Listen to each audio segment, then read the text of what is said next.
للمتقين والصلاة والسلام على سيد الأنبياء والمرسلين وعلى آله وأصحابه أجمعين ومن تبعهم بإحسان إلى يوم الدين أما بعد فأعوذ بالله من الشيطان الرجيم بسم الله الرحمن الرحيم رب هب لي من الصالحين صدق الله العظيم۔ گزشتہ 8 جمعہ سے رمضان کے ختم سے لے کر اب تک جتنے جمعہ گزرے ہیں ان سارے جمعوں میں اولاد کی تعلیم اور تربیت، اس کے الگ الگ پہلو، اولاد کی تعلیم اور تربیت سے متعلق ماں باپ کی اپنی اپنی ذمہ داریوں سے متعلق گفتگو ہو رہی تھی۔ آج بھی گفتگو کا دار و مدار انہی باتوں پر رہے۔ سیدنا ابراہیم علیہ السلام نے اپنی عمر کے آخری حصے میں، بڑھاپے میں اللہ تعالیٰ سے ایک دعا مانگی تھی، جس کو قرآن مجید میں اللہ تعالیٰ نے نقل کیا۔ اس دعا کے بول یہ ہے، ربی حب لی من الصالحین، اے اللہ مجھے نیک اور صالح اولاد عطا فرمائیے۔ سیدنا ابراہیم علیہ السلام پوری زندگی اللہ تعالیٰ کے دین کے لیے قربانیوں میں اور مجاہدوں اور مشقتوں میں گزاری۔ بڑا تفصیلی واقعہ ہے حضرت ابراہیم علیہ السلام کا۔ ابھی بقرہ عید کا موقع قریب ہے۔ قربانی کا عمل سیدنا ابراہیم علیہ السلام کی سنت ہے، ان کی یادگار ہے۔ حج کا موسم بھی قریب ہے۔ حج کے ارکان اور وہ مقامات سیدنا ابراہیم علیہ السلام سے نسبت رکھتے ہیں۔ بچپن سے لے کر موت تک کی پوری زندگی حضرت ابراہیم علیہ السلام کی مجاہدے، قربانیاں، حالات کا سامنا کرنا، انہی ساری چیزوں سے بھری ہوئی تھی۔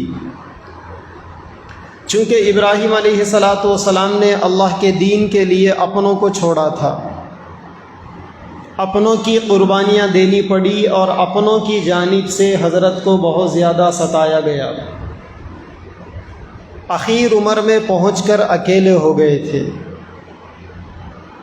تو انہوں نے اللہ تعالیٰ سے دعا کی، ربی حب لی من الصالحین، اے اللہ مجھے نیک اولاد عطا فرمائیے۔ مفسرین کرام نے لکھا ہے، نیک اولاد کا مطلب ابراہیم علیہ السلام کا کیا تھا؟ آگے لکھا ہوا ہے، یؤنسنی فی غربتی۔ ابراہیم علیہ السلام کے اندر جو اجنبیت پیدا ہو گئی تھی، اپنوں سے دور ہو گئے تھے، حالات کو دیکھتے دیکھتے طبیعت ایک قسم سے، اپنوں سے جو مانوس ہونا تھا وہ انسیت ختم ہو گئی، تو انہوں نے اللہ تعالیٰ سے دعا کی کہ اے اللہ ایسی اولاد ہو جو لوگوں کی کمی کو دور کر سکے، اور لوگوں کی کمی کو دور کرنے کے لیے، بڑھاپے میں سہارا بننے کے لیے نیک اولاد کا ہونا ضروری ہے۔ تو انہوں نے اللہ تعالیٰ سے دعا کی کہ اے اللہ مجھے نیک اولاد عطا فرمائیے۔ تو نیک اولاد کی خواہش یہ ہر زمانے کے اندر انبیاء کرام کی خواہش رہی ہے۔ قرآن مجید میں بہت سے انبیاء کرام کے حالات میں نیک اولاد کے حصول کا تذکرہ برابر ملتا ہے۔ انسان کو اگر اولاد تو ہو لیکن نیک نہ ہو، بگڑی ہوئی اگر اولاد ہو تو پھر انسان کے لیے زندگی کسی جہنم سے کم نہیں ہوتی۔ لہٰذا زندگی کا سکون اٹھانے کے لیے، بڑھاپے میں سہارا بننے کے لیے اولاد کا نیک ہونا ضروری۔ انبیاء کرام نے اللہ تعالیٰ سے نیک اولاد کو مانگا۔ ایک جگہ پر ہے ربنا ہب لنا من ازواجنا وذریاتنا قرۃ اعین، اے اللہ ہمارے لیے ہمارے بیوی بچوں کو ہمارے آنکھوں کی ٹھنڈک بنا دیجیے، وجعلنا للمتقین اماما، دنیا کے نیک لوگوں کا ہمیں سردار بنا دیجیے۔ تو اگر اولاد کے اندر نیکی ہے تب وہ اولاد ماں باپ کے لیے کارآمد ہے، اور اگر اولاد کے اندر نیکی نہیں ہے تو پھر وہی اولاد ماں باپ کے لیے مصیبت کا ذریعہ ہے۔ احرار ادھر آؤ، وہ دروازہ کھول کے آؤ۔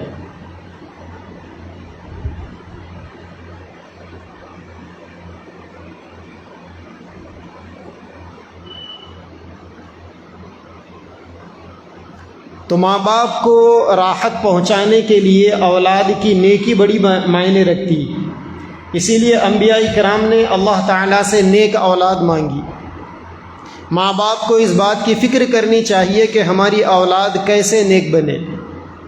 ہم اس بات کی تو فکر کرتے ہیں کہ اولاد کو کیا کھلائیں، کیا پہنائیں، کھیل کود کے لیے بچوں کو کون سے کھلونے فراہم کریں، اس کا بڑا اہتمام آج کے دور میں ماں باپ کرتے ہیں، لیکن اپنے بچوں کو تعلیم کیا دیں، تربیت کیا دیں، آداب کیا بتائیں، اخلاق کیا سکھائیں، اس کا اہتمام بہت کم ہوتا ہے۔ اللہ کے نبی صلی اللہ علیہ وسلم نے اولاد کی تربیت سے متعلق ایک بہت بڑا چاپٹر امت کو دیا ہے۔ اگر امت اپنے نبی کی تعلیمات کی روشنی میں اپنی اولاد کی تربیت کے اس چاپٹر پر عمل کر لے، ان بتائے ہوئے اصولوں کے اوپر عمل کر لے، تو موت کے بعد تو ایمان والوں کو جنت ملے گی ہی، ماں باپ اپنی نیک اولاد کی نیکی کا مزہ لے کر دنیا میں ہی جنت کے مزے لینے والے بنیں گے۔ اور جتنی باتیں ہمارے نبی نے اولاد کی تربیت سے متعلق بتائی ہے، جتنے اصول ہمیں ہمارے نبی نے سکھائے ہیں، ان میں کھانے کھلانے پہننے پہنانے سے متعلق صرف ایک اصول ہے، اور وہ یہ ہے کہ اولاد کو حلال کھلاؤ، حلال پہناؤ۔ اس کے علاوہ دنیا کے قیمتی سے قیمتی لباس پہنانا، اچھے سے اچھے کھانے کھلانا، اس کا کہیں تذکرہ نہیں ہے۔ انسان اپنی حیثیت اور اپنی استطاعت سے اپنی اولاد کو کھلاتا ہے، اور اپنی حیثیت کے بقدر اپنی اولاد کو پہناتا ہے۔ اسلام میں کبھی بھی اولاد کو اعلیٰ سے اعلیٰ کھلانے، اعلیٰ سے اعلیٰ پہنانے کی کہیں بھی ترغیب نہیں دی گئی، کیونکہ اسلام میں تن پروری سے زیادہ دینی پرورش معنی رکھتی۔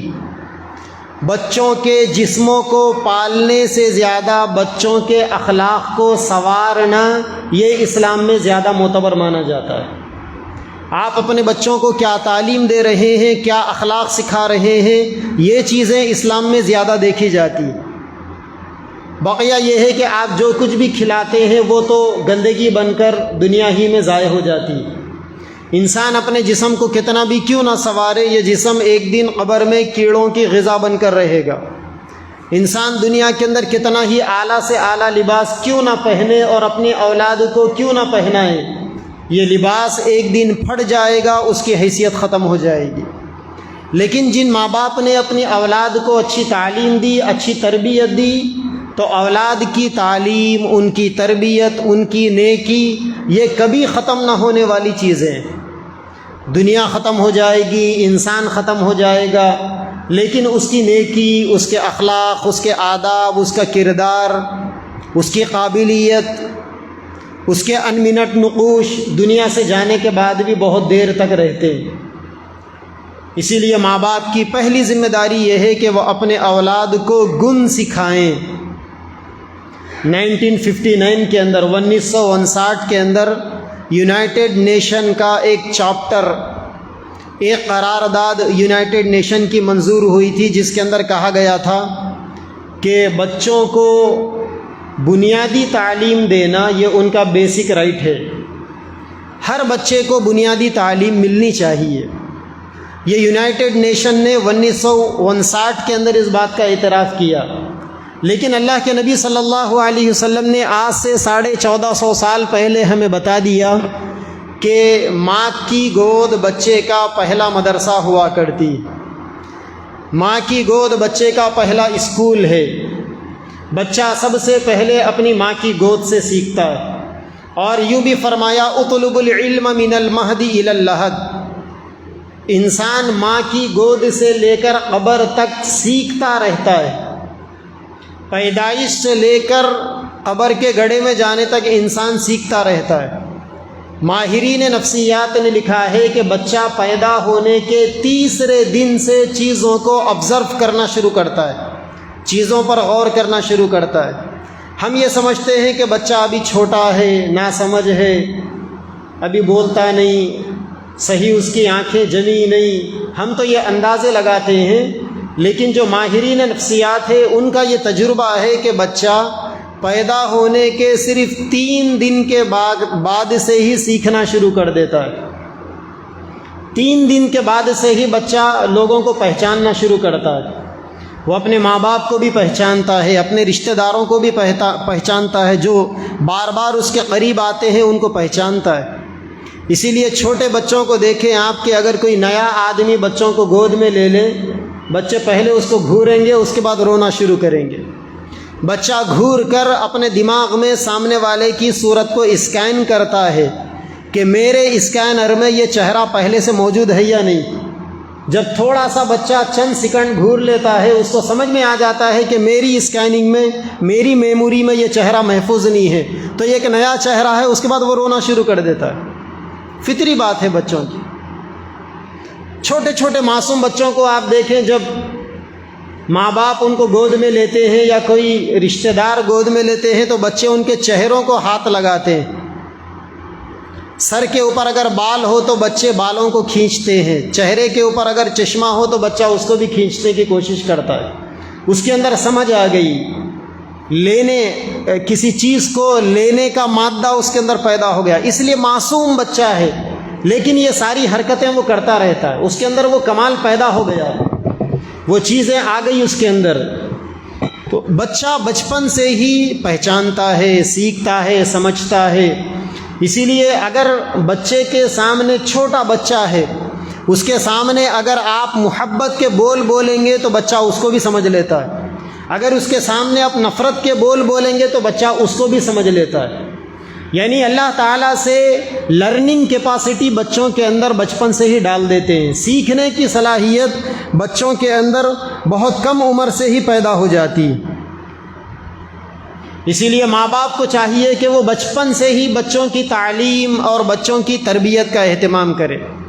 تعلیم کسے کہتے ہیں اور تعلیم کا مقصد کیا ہے؟ بچوں کو تعلیم دلانے کا مقصد یہ ہے کہ بچوں کا علم سے رشتہ جوڑ دیا جائے۔ ماں باپ کی زندگی کی سب سے بڑی کامیابی ہوگی یہ بچپن کے اندر کہ اگر ماں باپ نے اپنے بچوں میں سیکھنے کا مادہ یا سیکھنے کے شعور کو اگر بیدار کر دیا، اگر ماں باپ نے اپنے بچوں میں سیکھنے کی پیاس پیدا کر دی، تو پھر یہ بچہ جیسا جیسا بڑا ہوتا رہے گا، سیکھتا رہے گا۔ بنیادی ضرورت ہے ماں باپ کی جانب سے اس بات کی کہ وہ اپنے بچے کے اندر سیکھنے کا گن پیدا کر دے، بچے کے اندر سیکھنے کی صلاحیت آ جائے، اور بچے اپنی ماں باپ سے سیکھتے ہیں۔ بچے بچپن سے ہی اپنی ماں باپ سے سیکھتے ہیں۔ بچے کی 2 سال سے لے کر 7 سال تک کی جو عمر ہوتی ہے یہ بڑی نازک عمر ہوتی ہے۔ 2 سال کے بچے بہت سی باتوں کو سیکھتے ہیں، لیکن اچھی اور بری چیز کے درمیان میں فرق نہیں کر سکتے۔ لیکن جو بچہ 7 سال کی عمر کو ہو جاتا ہے، اس کے اندر میچورٹی آ جاتی ہے، سمجھ بوجھ بچے کی مضبوط ہو جاتی ہے۔ 7 سال کی عمر تک پہنچتے پہنچتے بچے کے اندر اچھے اور برے کی تمیز پیدا ہو جاتی، اور یہی وہ عمر ہوتی ہے جو عمر ماں باپ کی توجہ کو چاہتی ہے۔ اس عمر کے اندر اگر ماں تعلیم یافتہ ہے تو بچے کو تعلیم یافتہ ایک قابل انسان بنا سکے گی۔ اگر ماں تعلیم یافتہ نہیں ہے، خود ماں اگر بگڑی ہوئی ہے تو 7 سال تک کی عمر کے اندر وہ اپنے بچے کو بھی بگاڑ دے گی۔ اسی لیے جو ماہرین نفسیات ہے، جو تعلیم کے ماہرین ہیں، وہ یہ کہتے ہیں کہ بچوں کی سیکھنے کی اصل عمر 7 سال ہے۔ 7 سال کی عمر بچوں کے سیکھنے کی عمر۔ پہلے دور کے اندر 7 سال سے پہلے لوگ بچوں کو نہ کسی اسکول میں ڈالتے تھے نہ کسی مدرسے میں ڈالتے تھے۔ 7 سال تک بچہ اپنے گھر میں سیکھتا تھا، ماں باپ اس کو سکھاتے تھے، مائیں مسلسل بچوں کے پیچھے لگی ہوئی رہتی تھی، اور 7 سال تک کی عمر تک کے بچوں کو ساری چیزیں بچپن میں ہی سکھا دی جاتی تھی۔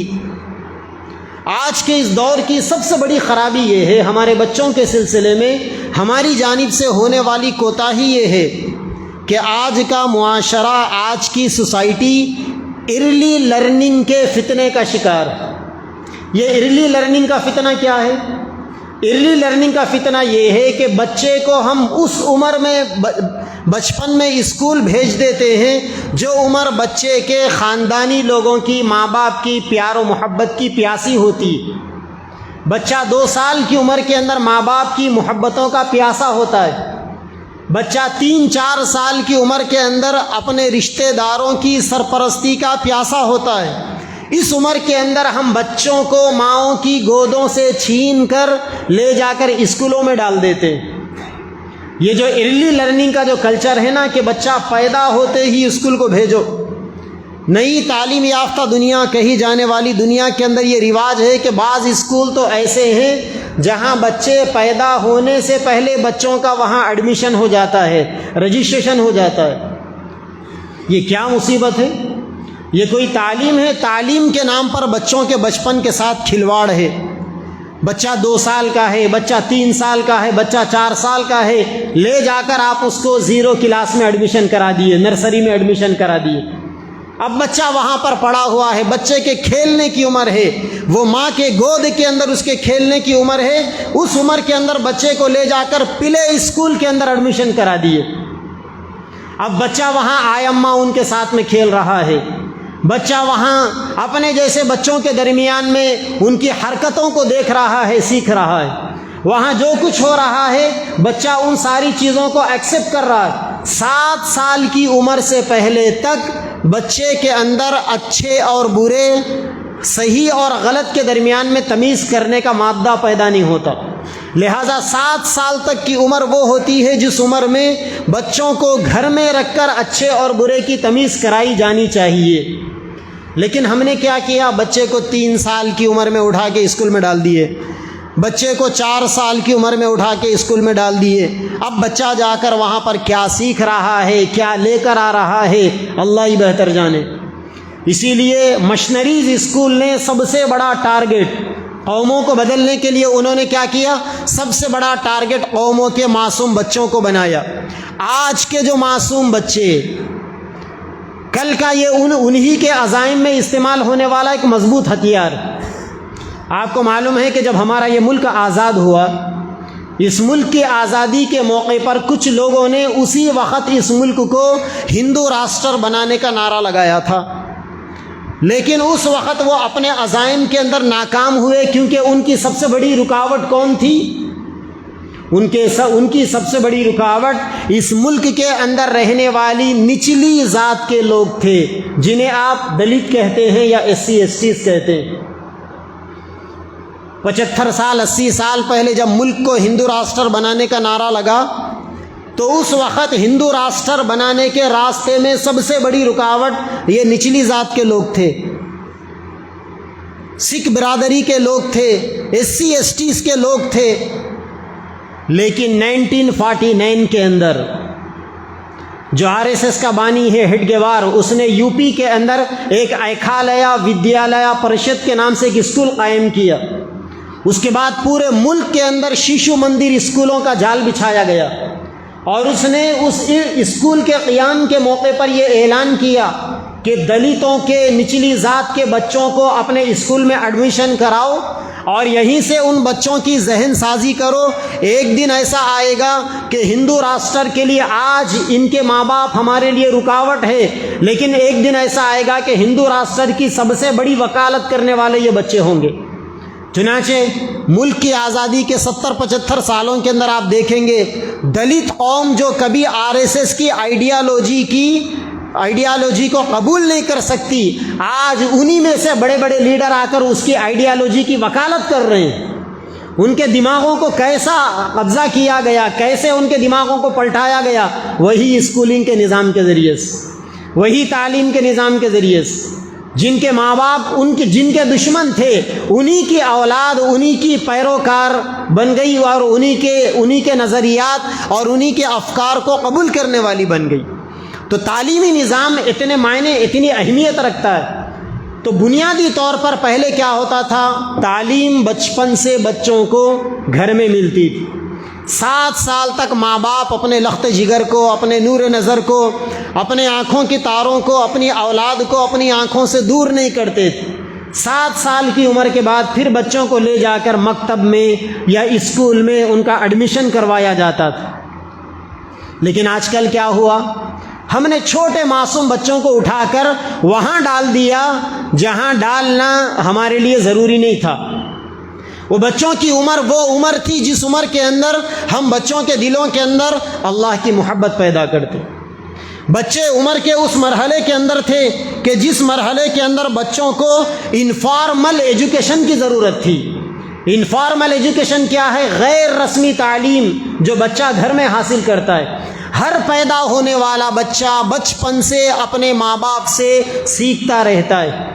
بچے اپنے ماں باپ کے اداؤں کو بھی سیکھتے ہیں، بچے اپنے ماں باپ کے اخلاق کو بھی سیکھتے ہیں، بچے اپنے ماں باپ کے بیہیویئر، ان کے برتاؤ کو بھی سیکھتے ہیں، بچے اپنی ماں باپ سے محبتوں کو بھی سیکھتے ہیں، نفرتوں کو بھی سیکھتے ہیں۔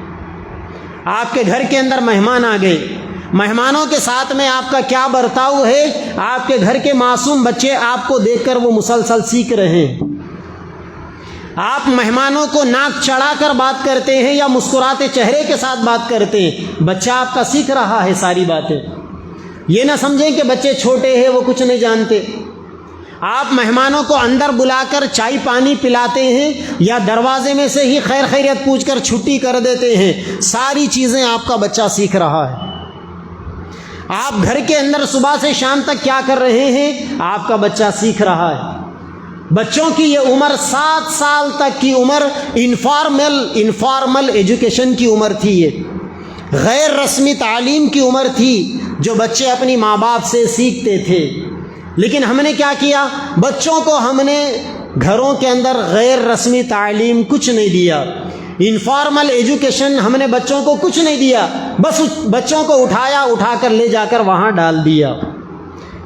ماہرین نفسیات نے تو یہاں تک لکھا ہے کہ بچہ اپنی ماں کا جب دودھ پیتا ہے تو بہت ساری چیزیں ماں کے اخلاق دودھ کے راستے سے بچے کے اندر منتقل ہوتے، ماں کی سوچ منتقل ہوتی ہے، ماں کا کردار منتقل ہوتا ہے، ماں کیسی ہے وہ ساری خوبیاں اور خامیاں بچے کے اندر دودھ کے راستے سے منتقل ہوتی۔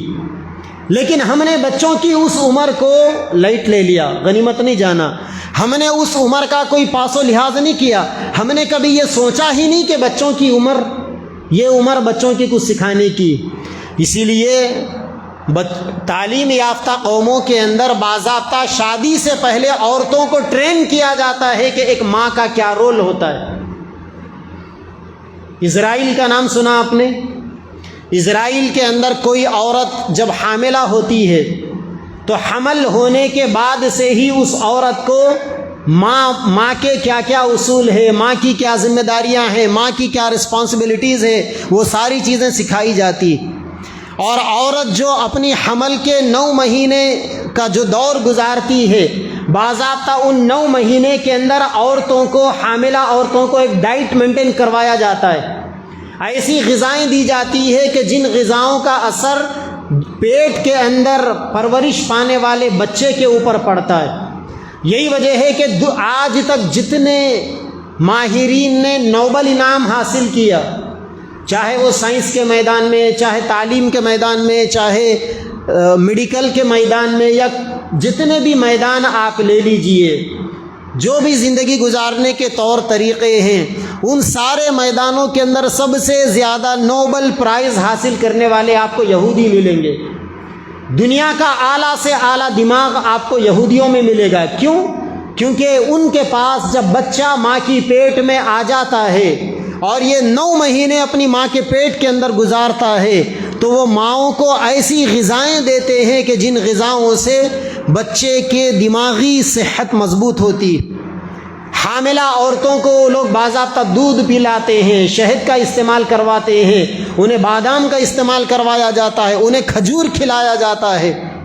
اللہ کے نبی نے بھی فرمایا تھا کہ اپنی حاملہ عورتوں کو کھجور کھلاؤ، اس سے آپ کے بچے طاقتور، ایمان والے اور یقین والے بنیں گے۔ اگر کوئی ماں حمل کے دنوں میں کھجور کھاتی ہے تو میرے نبی نے فرمایا کہ اس سے بچہ جسمانی اعتبار سے بھی مضبوط ہوگا اور وہ ایمانی اور یقینی اعتبار سے بھی مضبوط ہوگا۔ ماں غذا لے رہی ہے، اس کا اثر پیٹ میں پلنے والے بچے کے اوپر پڑ رہا ہے۔ یہ یہودی باضابطہ اپنی عورتوں کو مچھلی کھلاتے ہیں، اس کی وجہ سے بچوں کی آنکھیں مضبوط ہوتی ہے اور ان کا دماغی نظام مضبوط ہوتا ہے۔ بچہ جب پیدا ہوتا ہے تو باضابطہ 2 سال تک ماں کا دودھ پلایا جاتا ہے اور ماؤں کو غذائیں دی جاتی۔ اور پوری دنیا کے اندر اسرائیل آپ کو ایک ایسا ملک ملے گا جہاں پر بچوں کو مادری تعلیم دینا 7 سال تک کی عمر تک ضروری ہے۔ 7 سال کی عمر سے پہلے کوئی بچہ وہاں اسکول نہیں جاتا۔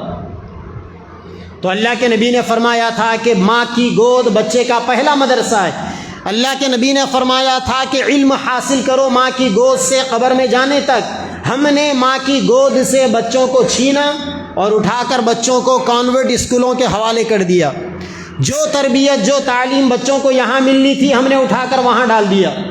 بچے 7 سال کی عمر تک 6 قسم کی چیزیں ماں باپ سے سیکھ لینا چاہیے۔ اگر بچوں نے یہ 6 قسم کی چیزوں کو ماں باپ سے نہیں سیکھا تو پھر آگے چل کر دنیا کا کوئی تعلیمی نظام بچوں کو یہ 6 چیزیں نہیں سکھا سکتا۔ پہلی چیز، بچہ اپنے ماں باپ سے سیکھتا ہے، اخلاق سیکھتا ہے، اطوار سیکھتا ہے، عادتیں سیکھتا ہے، رویوں کو سیکھتا ہے۔ دوسری چیز، بچے جب پیدا ہو کر کچھ بولنے کے قابل بن جائے تو اللہ کے نبی نے فرمایا اپنے بچوں کو اللہ بولنا سکھاؤ۔ جب آپ کا بچہ بولنے کے قابل ہو جائے تو بچوں کو اللہ بولنا سکھاؤ۔ چنانچہ جب بچہ بولنے پر آئے تو اس کو اللہ بولنا سکھانا چاہیے، اور ساتھ ہی ساتھ بچے کے سامنے اللہ کی تعریف کرنی چاہیے۔ اللہ کسے کہتے ہیں، اللہ کس قدرت کا نام ہے، اللہ تعالیٰ کس ہستی کا نام ہے، اس کا تذکرہ بچے کے سامنے بار بار ہونا چاہیے تاکہ بچے کو اللہ کے نام سے بھی محبت ہو اور اللہ کی ذات سے بھی محبت ہو۔ اور تیسری چیز، بچے کے دل کے اندر اللہ کی ذات سے ہونے کا یقین پیدا کرانا۔ بچوں کے اندر یقین پیدا کرا دینا بچپن سے ہی۔ دنیا کے اندر جو کچھ بھی ہوتا ہے بچے کو یہ باور کروانا کہ بیٹا یہ اللہ کی طرف سے ہوتا ہے۔ ہماری ہندوستان کے بزرگوں میں ایک بزرگ گزرے ہیں، حضرت خواجہ قطب الدین بختیار کاکی رحمۃ اللہ علیہ۔ ان کے بچپن کا واقعہ مشہور ہے کہ خواجہ قطب الدین بختیار کاکی کو جب بچپن میں بھوک لگتی اور وہ اپنی ماں سے کھانا مانگتے تو ان کی ماں یہ کہتی کہ بیٹے مصلی بچھاؤ اور اللہ سے کھانا مانگو، اللہ آپ کو کھانا دیں گے۔ پھر وہ روٹی کو کہیں پر چھپا دیتی گھر کے اندر۔ جب بچہ اللہ سے کھانا مانگ کر دعا کر کر اٹھتا تو ماں اپنے بچے سے کہتی کہ بیٹے اب کھانے کو تلاش کرو، اللہ تعالیٰ نے تمہارا کھانا بھیجا ہوگا، اللہ تعالیٰ روزی روٹی دینے والے ہیں، ضرور بھیجیں گے، اب تم تلاش کرو۔ اب وہ بچہ تلاش کرتا تو کہیں نہ کہیں بچے کو روٹی مل جاتی۔ یوں اس طریقے سے بچپن سے حضرت خواجہ قطب الدین بختیار کاکی کے دل میں یقین پیدا ہو گیا کہ روزی روٹی دینے والا اللہ ہے۔ ماں نے کچھ ایکٹیویٹیز کے ذریعے سے بچے کے دل میں وہ یقین پیدا کرا دیا کہ روزی روٹی دینے والا کون؟ وہ اللہ ہے۔ بس تلاش کرنے کی ہماری ذمہ داری ہے۔ بچپن سے ماں نے بچے کو تلاش کرنے کا ہنر سکھا دیا۔ یہی وجہ ہے کہ یہی حضرت خواجہ قطب الدین بختیار کاکی جب آگے بڑھے، آپ کے اس ملک کے اوپر جن بادشاہوں نے حکومت کی، جس خاندان نے حکومت کی، مغل امپائر، مغلیہ سلطنت کے بڑے بڑے بادشاہ حضرت خواجہ قطب الدین بختیار کاکی رحمۃ اللہ علیہ کے شاگرد تھے۔ اپنے اپنے وقتوں میں بادشاہوں نے، شہزادوں نے حضرت خواجہ صاحب سے تعلیم حاصل کی تھی۔ آج بھی دلی کے اندر چلے جائیے، مہرولی کے علاقے کے اندر، وہ قطب مینار کا علاقہ جہاں پر پڑتا ہے، وہاں حضرت خواجہ قطب الدین بختیار کاکی رحمۃ اللہ علیہ کی قبر موجود ہے۔ وہاں جاؤ تو آپ وہاں پہنچ کر سکون محسوس کریں گے، ایسا لگتا ہے کہ خواجہ صاحب کے انتقال کو 400-500 سال سے زیادہ کا عرصہ گزر گیا، لیکن 24 گھنٹے اللہ تعالیٰ کی رحمتیں خواجہ صاحب کے قبر کے اوپر اتر رہی ہے۔ تو بچپن سے خواجہ صاحب کی ماں نے ان کے دل میں اللہ تعالیٰ کی ذات سے ہونے کا یقین پیدا کرا دیا تھا۔ چوتھی چیز، ماں باپ کی یہ ذمہ داری ہے کہ بچپن سے بچوں کو نیک صحبتوں کے اندر رکھے۔ ماں باپ کی ذمہ داری ہے کہ آپ کا بچہ کہاں جا رہا ہے، کن کی صحبت میں بیٹھ رہا ہے، بچوں کے دوست کون ہیں، یہ دیکھنا ماں باپ کی ذمہ داری ہے۔ اچھی صحبتیں فراہم کرنا یہ ماں باپ کی ذمہ داری۔ بچپن سے اگر آپ کا بچہ نیک لوگوں میں بیٹھے گا، شریف لوگوں میں بیٹھے گا، دینی ماحول میں بیٹھے گا، دینی مجلسوں میں بیٹھے گا، تو آپ کے بچے کے اندر نیک خوبیاں، نیک کمالات پیدا ہوں گے۔ آج جو ماں باپ اپنے بگڑے ہوئے بچوں کو جماعتوں میں بھیجنا چاہتے ہیں، یہ سمجھ کر کہ ہمارا بچہ جماعت میں جا کر سدھرے گا، بگڑا ہوا نوجوان بچہ، وہ یہ خیال کرتے ہیں کہ بچہ جماعت میں جا کے سدھرے گا۔ یقیناً اللہ چاہے گا تو وہاں بھی جا کے سدھرے گا، کسی کے آنسو اس کے حق میں برسیں گے، اللہ کو رحم آئے گا، آپ کی بگڑی ہوئی اولاد سدھر جائے گی۔ اللہ نے ہمارے اکابر کی یہ جماعت ہے، اللہ نے لاکھوں کروڑوں لوگوں کی ہدایت کا ذریعہ اس جماعت کو بنایا، ایسا ہوگا۔ اور یہ بھی ہو سکتا ہے کہ وہ جماعت میں سدھرنے جا کر دوسروں کو بگاڑ دے، کیونکہ بچے جب بگڑ جاتے ہیں، نسل جب بگڑ جاتی ہے تو پھر ان کا سدھرنا تھوڑا مشکل ہو جاتا ہے، ناممکن نہیں ہوتا، امپاسبل نہیں ہوتا، مشکل ضرور ہوتا ہے۔ ابھی آپ نے کھمم کا واقعہ سنا، جعفر رفیع نام کا ایک نوجوان بچہ پیدا ہوا، بچپن سے بچے کو نہ تعلیم دی نہ تربیت، آوارہ صحبتوں کے اندر اٹھنے بیٹھنے والا بچہ، پیدا ہوتے ہی بچوں کے ہاتھوں میں موبائل تھما دیا، جو آج مسلمان گھرانوں کے اندر ہر گھر کی فیشن اور ہر گھر کا کلچر بنا ہوا ہے۔ ماں باپ فیشن سمجھتے ہیں اپنے بچوں کے ہاتھوں میں موبائل کے تھما دینے کو۔ ماہرین نے لکھا ہے کہ 2 سال تک کی عمر تک بچوں کو اسکرین نہیں دکھانا چاہیے، چاہے وہ موبائل کی اسکرین ہو، چاہے آئی پاڈ کی اسکرین ہو، چاہے لیپ ٹاپ کی اسکرین ہو، چاہے کمپیوٹر ہو، چاہے ٹی وی کیوں نہ ہو، بچوں کو اسکرین کے فتنے سے اور اس کی لعنت سے بچانا چاہیے۔ یہ کیا مصیبت ہے کہ چھوٹا بچہ رو رہا ہے، ماں نے گانا لگا کر موبائل تھما دیا بچے کے ہاتھ میں، باپ نے گانا لگا کر موبائل تھما دیا۔ یہ کیسے ماں باپ ہے کہ اولاد ان کے لیے مصیبت بنی ہوئی ہے، یہ اپنے اولاد سے لاڑ پیار کرنے کے لیے تیار نہیں، اولاد کو محبت دینے کے لیے تیار نہیں، اولاد کو الیکٹرانک آلات اور مشنریز کے حوالے انہوں نے کر دیا۔ اب آپ کا بچہ کارٹون کھیل رہا ہے، گیمنگ کھیل رہا ہے، یہ کارٹون، یہ گیمنگ پلاننگ کے تحت بنائے گئے، چنانچہ اس کے اثرات آپ کے بچے کے دماغ کے اوپر پڑ رہے ہیں۔ بچہ آپ کا پب جی کھیل رہا ہے، کسی کو شوٹ کر رہا ہے، بچہ آپ کا اس کے اندر کار کی ریسنگ سیکھ رہا ہے، کسی کو ٹکر دے رہا ہے، تو غیر مرئی طور پر آپ کے بچے کا یہ جو سب کانشنس ہے، یعنی یہ جو دماغ کا جو آخری حصہ ہے، اس حصے کے اندر ایسی چیزیں ریکارڈ ہو رہی ہے کہ جس کے اندر یہ میسج جا رہا ہے کہ سامنے والوں کو شوٹ کرنا، سامنے والوں کا نقصان پہنچانا، سامنے والوں کو ٹکر دے دینا، سامنے والوں کا قتل کر دینا، یہ گیمنگ کے ذریعے سے یہ سارے وائرس بچوں کے دماغوں میں جمع ہو رہے۔ یہ کھمم کا جعفر رفیع نام کا آدمی، 16 سال کا بچہ، اس کا 16 سال کا نوجوان، بچپن سے بچے کی تعلیم نہیں، تربیت نہیں، موبائل کا دیوانہ، عیدی پنے پر اترا ہوا، کوئی کمائی نہیں کرتے بچے، ماں باپ کی تکلیف کا کوئی احساس نہیں آج کل کے بچوں کو۔ امریکہ کے اندر، یو ایس کے اندر بچہ 6ویں جماعت کے اندر اگر بچہ ہوتا ہے، اپنا اون بزنس شروع کرتا ہے۔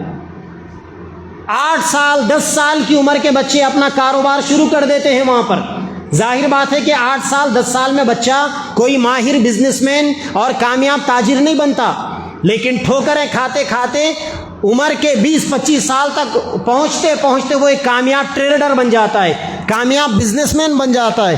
تو جعفر رفیع نام نے باپ نے اپنے بچے کو نصیحت کی، رات کے اندر نصیحت کی، موبائل بچے سے چھین لیا، سو گیا۔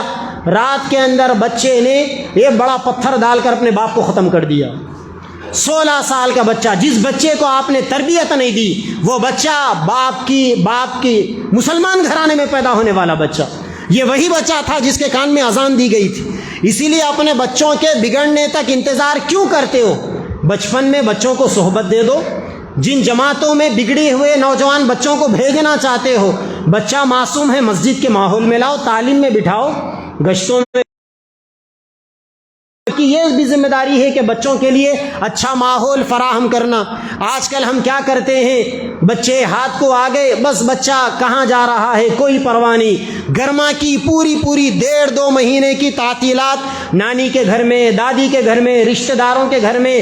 اب کبھی ماں نے اس بات کا جائزہ ہی نہیں لیا، باپ نے اس بات کا جائزہ ہی نہیں لیا کہ بچے کو تعلیم کیا دینا تھا، تربیت کیا دینا تھا، ماحول کیا دینا تھا۔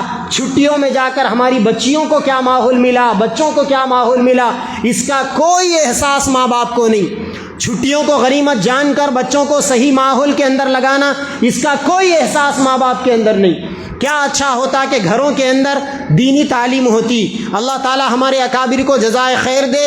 سب سے بہترین کتاب پوری دنیا کے بچوں کے لیے اس وقت حضرت شیخ زکریا رحمۃ اللہ علیہ کی فضائل اعمال، ان کی لکھی ہوئی حکایت صحابہ، اگر بچپن سے بچوں کے سامنے صحابہ کے واقعات پڑھ کر سنائے جاتے، فضائل اعمال پڑھ کر سنائی جاتی، پیغمبروں کے قصے اور واقعات بچوں کو پڑھ کر سنائے جاتے، نعتیں ان کو سنائی جاتی، علماء کے بیانات اگر ان کو سنائے جاتے، تو ہمارے بچوں کے اندر وہ کوالٹیز آتی، وہ دینداری آتی، وہ خوبیاں آتی۔ لیکن اللہ بچائے، کیا مصیبت ہے کہ ہم نے اپنے بچوں کا کبھی اس نورانی اور کبھی اس دینی ماحول سے ہم نے رشتہ ہی نہیں جوڑا، تو پھر ہمارے بچے دیندار کیسے بنیں گے بتائیے آپ؟ ہم نے بچوں کو مکتب کے ماحول میں بھیجا ہی نہیں، تو ہمارے بچوں کے اندر دینداری کہاں سے آئے گی؟ ماں باپ کی چھٹویں ذمہ داری یہ ہے کہ بچوں کو آداب سکھائے، اللہ کا ادب سکھائے، نبی کا ادب سکھائے، مسجد کا ادب سکھائے، قرآن کا ادب سکھائے، چھوٹے بڑوں کا ادب سکھائے، سونے کے آداب، کھانے کے آداب، کپڑے پہننے کے آداب، مہمان نوازی کے آداب۔ یہ ساری چیزیں وہ ہے جو بچوں کو سکھانے کی تھی، اور یہ ماں باپ سکھانے کے تھے، اور یہ انفارمل ایجوکیشن تھا جو 7 سال کی عمر تک بچوں کو گھر میں ہی سکھانے کی چیزیں تھیں۔